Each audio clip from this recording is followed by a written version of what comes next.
ഒടുവിൽ മെഗാസ്റ്റാർ മമ്മൂട്ടിയുടെ വക ഒരു ഫേസ്ബുക്ക് പോസ്റ്റ് ഉണ്ടായി. അതായത് മമ്മൂക്ക എന്ന് പറയുമ്പോൾ അമ്മ എന്ന സംഘടനയിലെ ഭാരവാഹിയൊന്നുമല്ല, പകരം ഞാനൊരു അതിലെ ഒരു അംഗമാണ്. അപ്പോൾ ഭാരവാഹികളുടെ വകയുള്ള ഒരു പ്രതികരണം ഒക്കെ കഴിഞ്ഞതിന് ശേഷം വേണം ഒരു അംഗം എന്ന നിലയിൽ എനിക്ക് എന്തെങ്കിലും ചെയ്യാൻ പോസ്റ്റ് ഇടാൻ പറ്റുള്ളൂ എന്നുള്ളൊരു രീതിയിലാണ് മമ്മൂക്ക ഇട്ടേക്കുന്നത്. അപ്പം അതിൻ്റെ അകത്ത് നമുക്ക് പറഞ്ഞിട്ടുണ്ട്, കഴിഞ്ഞ ദിവസം മോഹൻലാൽ അല്ലെങ്കിൽ ലാലേട്ടൻ പറഞ്ഞ പോലെ തന്നെ കുറ്റം ചെയ്തവരെ ശിക്ഷിക്കപ്പെടണം, മാത്രമല്ല ഇങ്ങനെയുള്ള സിനിമയിൽ ഇങ്ങനെയുള്ള പ്രശ്നങ്ങളൊക്കെ ഉണ്ടാകുന്നതിൽ ദുഃഖമുണ്ടെന്നും ഉള്ള രീതിയിലും മുന്നോട്ടേക്ക് ഇങ്ങനെ നടക്കാതിരിക്കാനും, അതായത് ഹേമ കമ്മിറ്റീനെ ഒരു തരത്തിൽ പറഞ്ഞു കഴിഞ്ഞാൽ ആ റിപ്പോർട്ട് വന്നതിൽ വളരെയേറെ നല്ല കാര്യമാണ്. ഇനി മുന്നോട്ടേക്ക് ഒരുപാട് കാര്യങ്ങൾ സൂക്ഷിച്ച് ചെയ്യണം എന്നുള്ള രീതിയിലാണ് മമ്മൂക്കയുടെ പോസ്റ്റ് വന്നിരിക്കുന്നത്.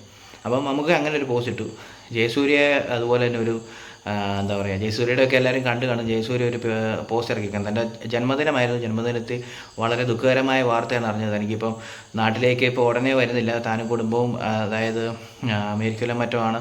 അത് നമ്മളെല്ലാവരും കണ്ടതാണ് ന്യൂസിൻ്റെ അകത്തൊക്കെ. അപ്പം അദ്ദേഹം നിയമപരമായിട്ട് നേരിടും എന്നുള്ള രീതിയിലാണ് ഇപ്പം പറഞ്ഞിരിക്കുന്നത്. വ്യാജ വാർത്ത ആണ് അത്.